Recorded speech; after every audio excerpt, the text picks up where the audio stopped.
Waalaikumsalam warahmatullahi wabarakatuh.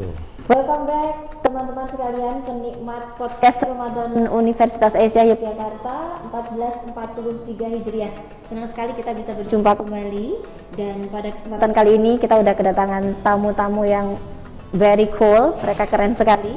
Narasumber kita pada kali ini adalah Kaprodi D4 Anestesiologi Dr. Joko Murdianto. Selamat datang dokter. Selamat siang, Assalamualaikum Bu Nur.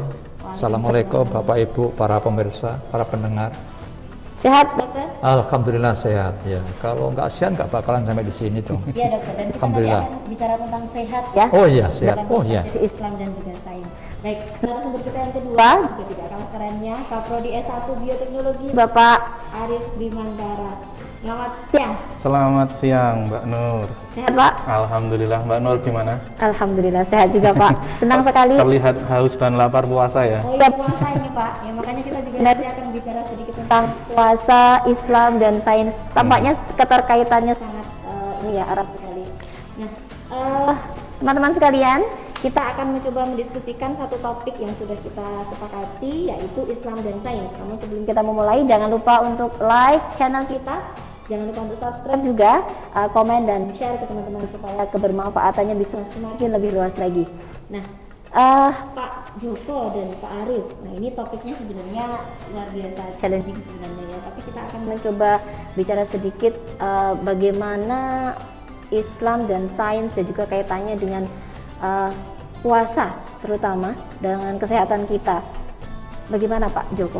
Baik Bu Nur, Pak Arif. Jadi Rasulullah pernah mengingatkan kepada kita semua, ada dua nikmat yang sering kali manusia tertipu oleh keduanya. Apa itu? Kesehatan dan waktu luang. Artinya apa? Bahwa kesehatan itu mahkota di atas kepala orang yang sehat.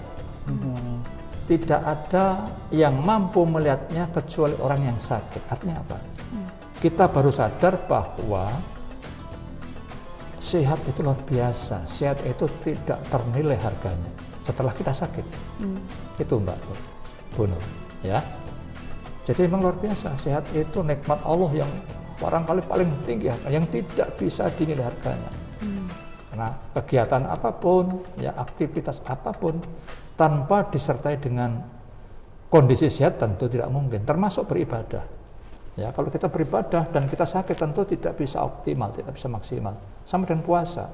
Bahkan puasa pun kalau kita sakit kan tidak ada rukshohnya kan, ada penggantinya kan, begitu. Ya.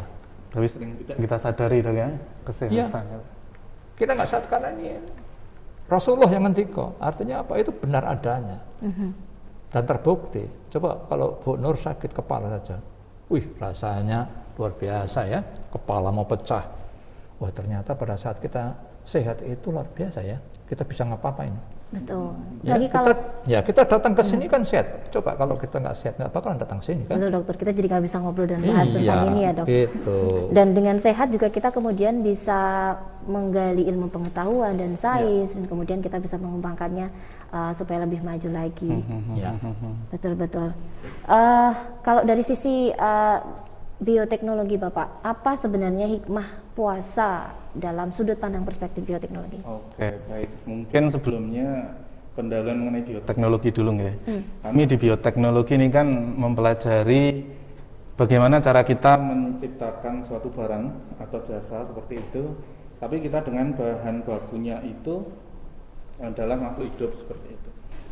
Kita membuat bangunan ini ya, itu kan ada batu bata, pasir, semen gitu. Tapi kalau di bioteknologi ya kita nanti bahan bakunya nanti bisa virus, bakteri, atau mungkin kita yang lebih kecil dari virus, dalamnya virus, misal DNA-nya materi genetik seperti itu.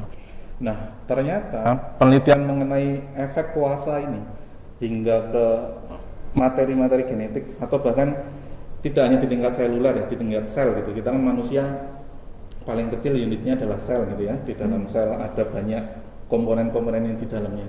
Nah, ternyata puasa ini dampak positif terhadap apa yang terjadi di dalam sel itu luar biasa.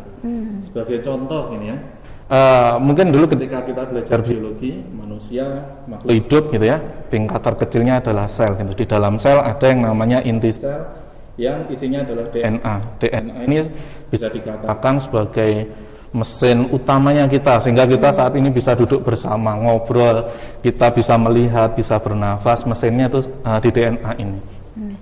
Nah, banyak sekali hal yang sebenarnya tidak kita sadari dalam seharian kita gitu ya, itu dapat memberikan dampak negatif terhadap DNA kita gitu ya. Contoh misal paparan sinar UV atau misal radiasi-radiasi yang lain selama ini tidak kita sadari. Nah, di dalam suatu penelitian itu ditemukan bahwa kalau penelitian ini memang dia menggunakan hewan percobaan mencit gitu ya. Nah, ini di situ mencit ini diberi perlakuan puasa. Ini salah satu penelitian di Amerika ya. Ini dia dipuasakan 14 jam selama 30 hari. Dia diamati sebelum puasa hingga 30 hari ke depan dampaknya terhadap DNA itu seperti apa gitu.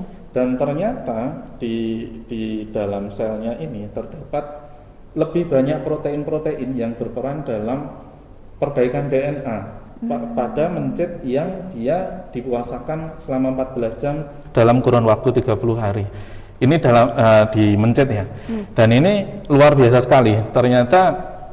Ternyata puasa ini tidak hanya sekedar dari segi fisik yang bisa kita lihat, bahkan sesuatu yang mungkin tidak kita sadari seperti kesehatan tadi ya. Itu awal mulanya jauh sekali lebih kecil daripada yang kita bayangkan selama ini. Ini belum lagi nanti ketika kita puasa yang biasanya metabolismenya itu adalah gula, glukosa gitu ya, kita berubah ke lemak, lipid, itu akan memproduksi juga namanya keton. Keton ini dia akan menjadi suatu nutrisi gitu bagi otak. Dalam suatu penelitian yang sama, di penelitian yang sama itu terbukti bahwa ketika mencit yang dipuasakan tadi ada enzim-enzim, ada protein, protein yang dia diproduksinya itu lebih banyak ketika mencit ini dipuasakan, dan protein ini dia jumlahnya menurun pada penderita-penderita Alzheimer atau penderita-penderita penyakit yang kaitannya dengan otak. Sehingga dengan kata lain, mungkin kita bisa katakan protein ini adalah vitamin bagi otak seperti itu ya. Nah, ini puasa dalam kata lain dia bisa meningkatkan kognitif juga. Jadi sangat luar biasa lah puasa ini, tidak hanya mungkin menurunkan berat badan, mungkin kita jadi teratur makannya, tetapi secara lebih spesifik, lebih dalam lagi yang tanpa kita sadari itu banyak sekali efeknya. Luar biasa. Ini selalu ada ibroh atau lesson dalam bahasa Inggris yang mungkin kita belum tentu bisa mempelajari tanpa adanya penggalian-penggalian secara sains. Dan ini tadi sudah jelaskan menarik sekali. Ternyata puasa tanpa kita sadari mampu merubah molekul DNA karena menciptakan protein-protein yang ternyata mampu berpengaruh ke DNA. Contohnya dari tadi yang mencit itu apa ya? Mencit itu tikus percobaan, yang putih-putih itu. Ya, tikus kecil ya. Binatang percobaan, Mbak. Dan ternyata dari semua proses perubahan DNA dan sebagainya dalam diri kita itu kemudian mewujudkan konsep sehat tadi yang dijelaskan oleh Pak Dr. Joko tadi, sehingga kalau kita sehat tentu akan banyak sekali pemaksimalan potensi diri baik lahir ataupun batin yang kemudian bisa kita capai. Ternyata luar biasa ya Islam ini, dokter ya. Ya, apalagi kalau kita kemudian membaca ya beberapa ayat di Quran surat Al-Baqarah 180 itu kan sangat populer. Ya. Kemudian di Quran surat Al-A'raf 31 di situ disebutkan Allah, makan dan minumlah, tetapi jangan berlebihan. Ini kan sinyalemen Allah. Betul sekali. Ya? Makan dan minumlah, tetapi jangan berlebihan. Kenapa? Sungguh Allah tidak menyukai orang yang berlebihan. Nah, coba Mbak kita hitung-hitungan ya. Kalau kita tidak puasa, katakanlah makan jam 7, tubuh kita ini akan melakukan proses.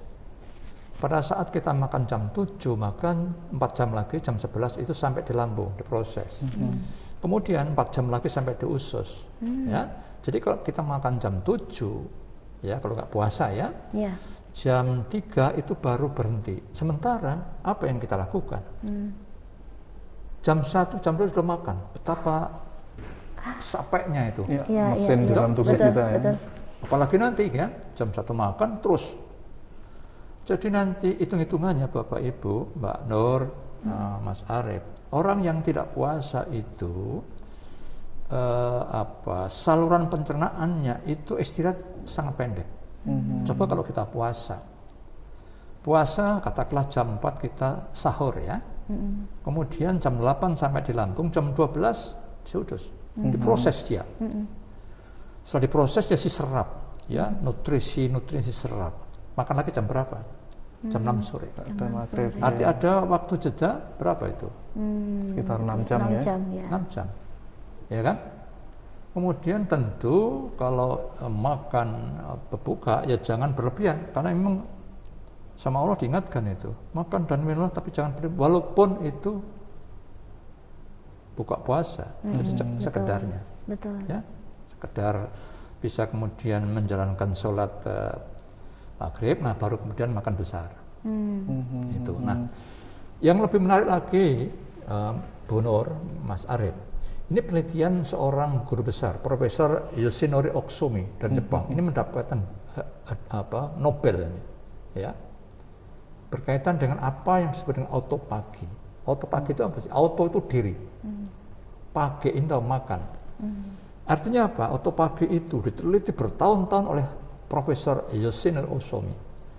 Jadi mekanisme di balik proses sel tubuh manusia yang hancur dan kemudian mendaur ulang, bagian secara betul. Jadi sel itu akan mendaur ulang begitu secara terus menerus. Nah, sebagian besar jaringan dalam tubuh manusia mengganti sel-sel mereka dengan yang baru secara teratur. Nah, setiap organ membutuhkan waktu untuk memperbaiki dirinya, jadi secara penuh begitu. Ketika manusia mendaur ulang, ya, dan ini tidak terjadi, tidak berfungsi, maka sel-sel rusak dan komponennya mulai menumpuk. Nah, itulah yang kemudian menjadi problem kesehatan kita. Nah, dengan bantuan lisosom, jadi Bapak Ibu, Bu Nur, Mas Arif, tubuh kita itu luar biasa ya. Sel yang paling kecil yang tidak kelihatan saja, dia masih punya organ lagi, lisosom itu.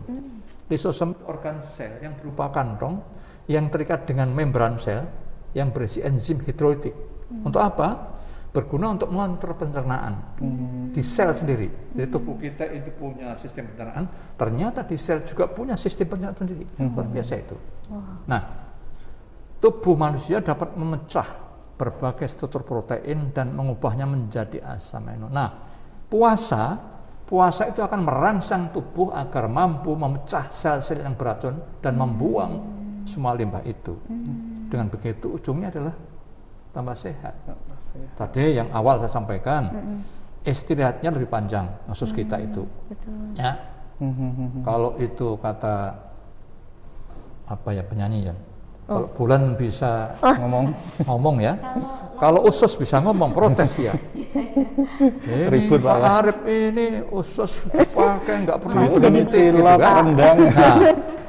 Kalau panjenengan kerja, itu kan ada waktu jeda kan. Untuk apa? Untuk memulihkan kondisi kita, sama dengan usus. Pencernaan kita, jadi kalau pencernaan kita lebih lama istirahat, tentu proses regenerasi, proses restorasi, proses perbaikan juga akan lebih baik lagi. Gitu. Ya. Menyambung, Dokter Joko, menarik yang regenerasi tadi. Saya sempat membaca penelitian dari MIT juga terkait regenerasi sel tadi, Dok. Mungkin kita bayangkan seperti ini. Ketika seorang manusia itu penciptaan pertama dari sel telur sama sperma ya ketemu. Cuma kan sering kita tidak kepikiran kok bisa mereka itu membelah terus kamu yang jadi rambut, kamu yang jadi mata, kamu yang jadi hidung, kenapa nggak kebolak-balik? Nah, regenerasi tadi nyambung itu ada awal mula sel yang dia istilahnya belum terprogram gitu ya. Belum terprogram jadi apa-apa gitu. Itu namanya stem cell gitu ya.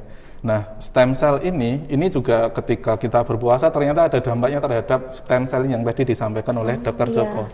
Jadi kalau penelitian yang di MIT itu menyebutkan tingkat regenerasi stem cell ini untuk bisa memperbarui sel yang rusak gitu ya, misal sel mati atau kita terluka lah, tersayat gitu ya, itu kan perlu sel-sel baru untuk menutup ya.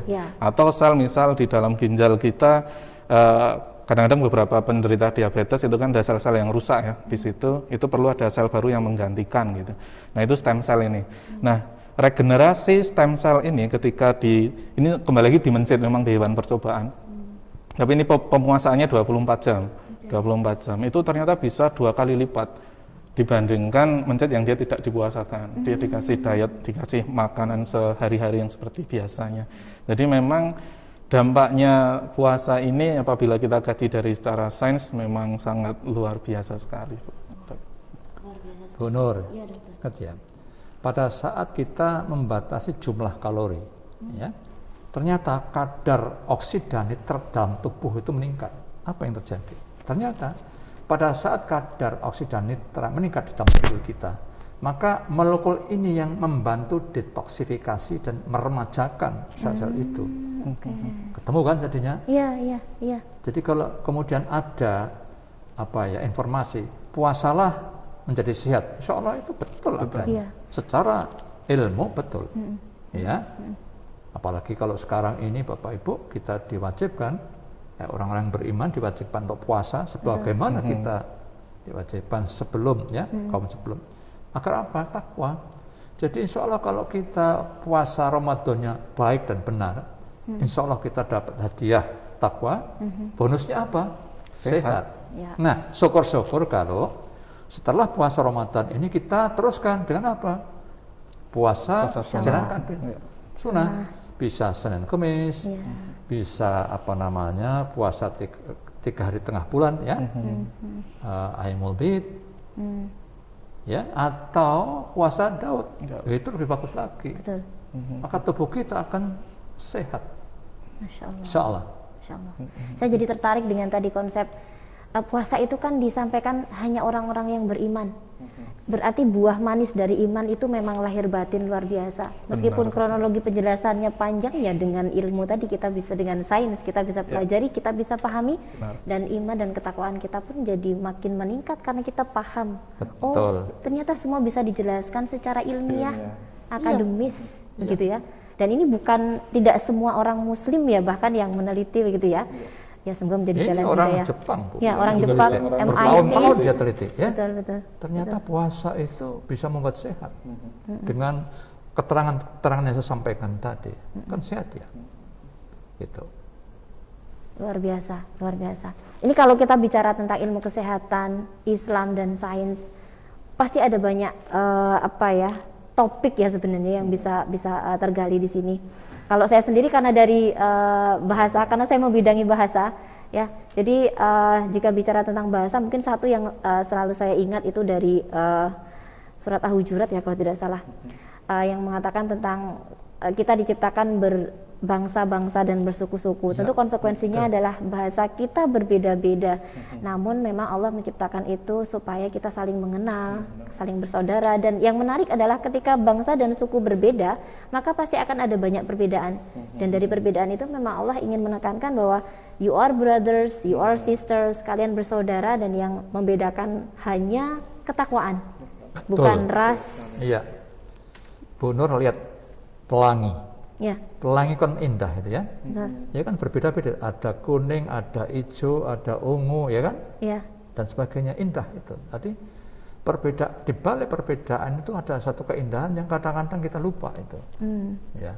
Karena memang manusia diciptakan tidak sama. Allah bisa menciptakan umat yang sama itu bisa. Betul. Kenapa kita diciptakan berbeda? Barangkali tadi di balik perbedaan itu insya Allah ada keindahan-keindahan yang kadang-kadang kita tidak bisa mengambil hikmah, tidak bisa mengambil makna dari situ. Betul. Ya. Jika kita kembalikan lagi, mungkin saya jadi teringat juga ilmu Allah itu tintanya lautan dan penanya adalah pepohonan. Tampaknya tidak akan habis-habis, begitu luar biasa. Tapi kita diberi izin oleh Allah untuk membuka hijab-hijab pengetahuan yang selama ini mungkin masih tertutup ya, termasuk mungkin ternyata seluar biasa ini puasa, hikmahnya sudah dijabarkan dengan sangat luar biasa oleh dokter dan Pak Arief di sini, bahkan dari sudut pandang bioteknologi dan bahkan dari sudut pandang kesehatan, begitu. Kalau dari sudut pandang anestesi, Bu Nur, Oh iya, Pak. kenapa orang yang dioperasi itu harus puasa? Ya. Ya, kenapa? Menarik ini, dokter. Menarik. Pertama begini, kalau operasi terencana, maka paling tidak orang puasa harus 6 jam, kira-kira 6 jam sampai 8 jam ya. Artinya 6 apa? jam, 8 jam. Pada saat dia puasa, ya, makanan yang kita makan itu sudah lepas, sudah keluar dari lambung. Yang kita takutkan adalah pada saat kita lakukan pembiusan dan mutah, ini yang membahayakan nyawa pasien. Ya, mutahan itu kembali bisa tidak kembali ke lambung, tapi kembali ke paru-paru. Oleh karena itu kenapa? Bahaya dok ya? Iya puasa, iya. Yang kedua, dalam keadaan puasa orang itu dalam keadaan basal, Pak. Ya, jadi keadaan tenang, kemudian tensinya juga baik. Kalau orang banyak makan itu kan cenderung meluap-luap tuh, emosi meluap, tenaganya begitu, dibuat dalam kondisi basal. Ya, makanya kenapa orang yang akan dioperasi yang terencana itu paling enggak 6-8 jam.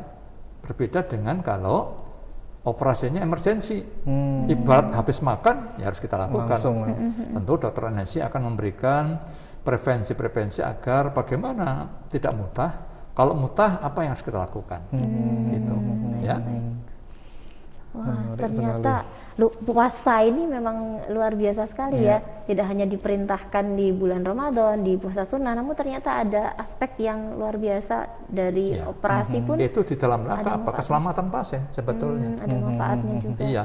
Oke. Termasuk yang tadi penelitian-penelitian yang MIT teman-temannya teman lain sih, teman-teman peneliti yang lain yang tadi menemukan ekspresi protein ya, produksi protein itu kan jadi dasar untuk terapi juga akhirnya.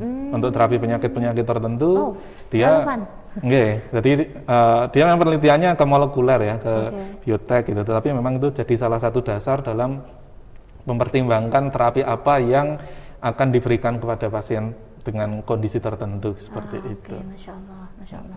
Ini menarik sekali teman-teman ya, apalagi teman-teman mungkin yang dari kesehatan dan dari bioteknologi, ternyata apa yang teman-teman pelajari itu juga sebenarnya sudah apa istilahnya diajarkan dalam Islam segala manfaatnya. Memang kadang-kadang kalau kita disuruh melakukan sesuatu nggak selalu harus tahu alasannya ya.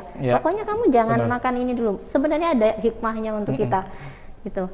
Dari sisi sains pun seperti itu. Ada yang ditambahkan Pak? Oke, jadi saya tertarik dengan kadang kita ketika diperintahkan langsung dikerjakan ya. Memang di kami itu juga ada beberapa yang kita ketika menerima perintah dari Allah itu terkadang kita tidak harus mencari alasannya apa dulu. Kenapa ini diperintahkan? Contoh, babi itu haram ya. Babi itu haram. Mungkin kalau kita cari hikmahnya ada cacing pita, mungkin dia struktur dagingnya seperti manusia dan lain sebagainya lah. Tetapi ketika nanti dengan bioteknologi bisa dibuat babi tanpa cacing pita dengan struktur seperti sapi gitu, apakah terus halal kan enggak? Wah, itu. Nah ini juga jadi salah satu hal yang perlu kita perhatikan. Iya betul. Ya saya kira benar Mas. Jadi rekayasa teknologi bisa kok itu dibuat misalkan.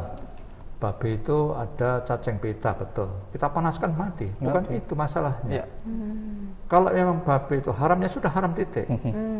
Daging kan tidak hanya babi, ada ayam, ada mentok, ada itu bebek, ada sapi. Kenapa yang satu sudah diharamkan kita masih mencoba-coba? Itu kan? Pasti ada hikmah di balik itu. Kenapa itu dilarang? Itu saja. Jadi hidup itu enak.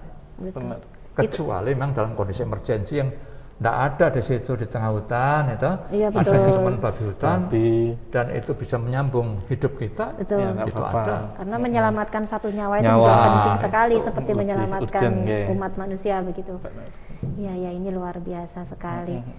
Jika kita gali Islam dan sains topiknya tadi kan, mau seberapa maju teknologi dan sains yang dipikirkan manusia seperti sekarang ada cloning yang sebagainya. Tetapi Islam tetap menjadi satu koridor utama ya dokter ya. Iya. Supaya kita tidak tergelincir menjadi manusia yang bebas tanpa sadar, sebenarnya ada mudarat banyak sekali di luar sana yang tidak kita ketahui begitu. Makanya itulah iman ya. Mungkin disinilah kuncinya iman. Iman itu kan hanya sami'na wa ata'na begitu ya sama Allah begitu ya.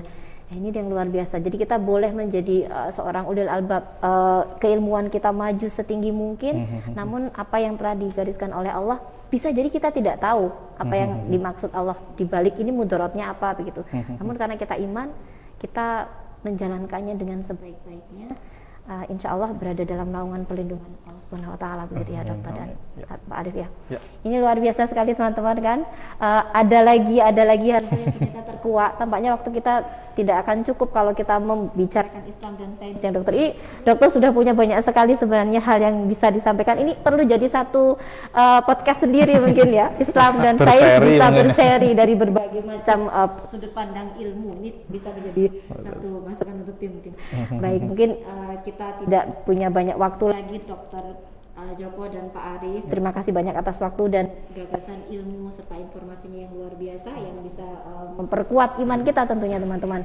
Kita ketemu lagi nanti di podcast berikutnya, namun mungkin ada saran tidak ya dari Pak Arif dan Dokter Djoko mungkin untuk generasi milenial kita yang sedang menyaksikan, kira-kira apa pesan Dokter Djoko dan Pak Arif terkait dengan bagaimana memposisikan ilmu sains dengan agama kita begitu, untuk closing statement mungkin. Oke, mungkin dari saya dulu ya.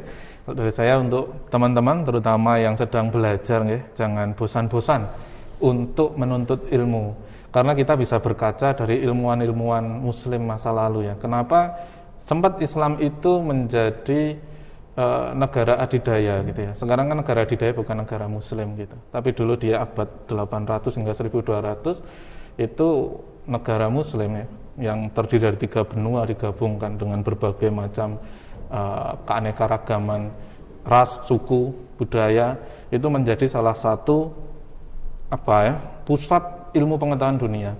Dan di sini ilmuwan-ilmuwan di sana, ilmuwan-ilmuwan pada waktu itu memang mereka memiliki modal keimanan yang luar biasa. Mereka menuntut ilmu, mereka mengejar ilmu, mereka melakukan penelitian, menciptakan inovasi, itu serta-merta karena diperintahkan oleh Allah. Jadi mereka karena alasan ini adalah perintah Allah, ini diwajibkan oleh Allah, saya harus membuat suatu perubahan, saya harus membuat suatu perbaikan kepada sesuatu yang memang dia perlu perbaikan, seperti itu. Makanya mungkin penelitian-penelitian di zaman dulu, penelitian ilmuwan-ilmuwan muslim zaman dahulu, itu pasti memiliki ketelitian yang sangat tinggi. Karena kalau kita misal penelitian gitu ya, ada supervisor kita di samping kita, kita takut. Nah ini yang menyuruh penelitian itu Allah, dan mungkin bukan karena takut ya, tetapi karena ini perintah seperti itu. Dan iming-imingnya luar biasa sekali. Di surat Az-Zumar misal ayat 9, itu Allah menyampaikan, apakah sama orang yang berilmu dengan tidak berilmu? Ini kan suatu pertanyaan yang sebenarnya jawabannya sudah pada tahu gitu ya. Sebenarnya di hadis-hadis juga banyak, salah satunya seorang yang menuntut ilmu itu akan dibukakan jalan surga baginya, dan lain sebagainya. Itu kan membuat suatu semangat, motivasi yang luar biasa. Nah mungkin sebagai closing statement, mari saya sendiri juga mengingatkan kepada diri saya sendiri, mari kita kembali pupuk semangat kita untuk menuntut ilmu, kita perbaiki niat kita seperti apa, lalu kita ciptakan inovasi-inovasi yang bermanfaat bagi dunia.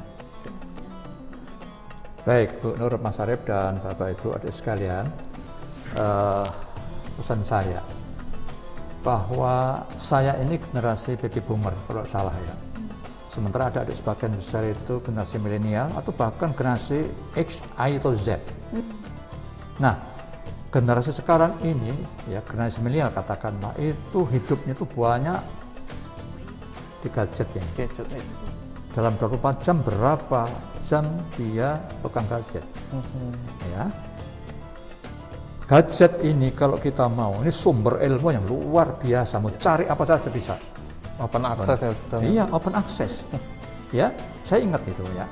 Zaman tahun 82 saya diminta mengumpulkan bahan ya. Topiknya ini Pak, itu sampai 2 minggu tak cari itu nggak sampai 50 jurnal itu, tak cari microchip segala macam. Kalau sekarang Mas Arif tugaskan mahasiswa, tolong cari topik ini, barangkali bisa 1 juta topik itu. Nah sekarang pertanyaan, maukah tidak? Gadget ini netral, bisa untuk baik, bisa untuk tidak baik. Maka sebagai mahasiswa, maka adik-adik, kalau Anda ingin informasi, mestinya cari di sini. Setiap saat pun bisa. Tanya Mbah Google, apapun ada di sini. Sehingga tentunya generasi sekarang itu mestinya logikanya lebih baik dan lebih pintar, lebih cerdas daripada generasi saya. Kenapa? Informasi sangat mudah diakses kapanpun, tidak kenal waktu, tidak usah masuk perpustakaan. Betul. Ya, cari jurnal apapun kalau Anda tahu keywordnya ya, ya sudah, kata kunci apa klik di situ ketemu semua. Betul. Bahkan pakai bahasa tuh. Iya. Saya tuh kadang-kadang juga pakai bahasa Inggris bingung saya. Saya juga masih sering lihat Google Translate, Pak. Iya. Kadang lupa juga. Ramos, ini bisa Justru bawa itu. kemana-mana kan? Iya, betul. Ya, Justru terima itu. kasih. Selamat belajar dan semoga Allah mensukseskan kita semua. Amin. Amin. Ya Rabbal Selamat Alamin. menunaikan ibadah Ramadan. Amin. Dan moga-moga kita termasuk golongan hambanya yang takwa. Amin. Terima kasih. Amin. Terima kasih banyak. Ini satu closing statement yang luar biasa dari Dr. Djoko dan Pak Arief.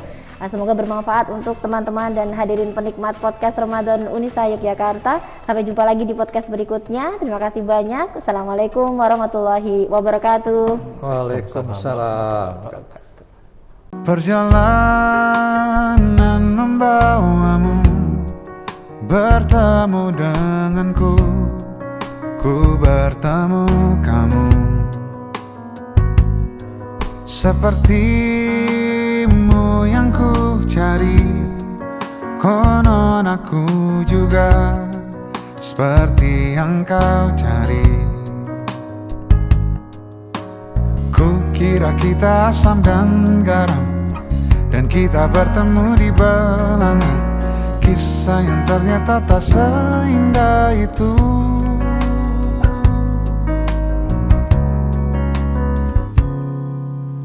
Ku kira kita akan bersama, begitu banyak yang sama, latarmu dan latarku.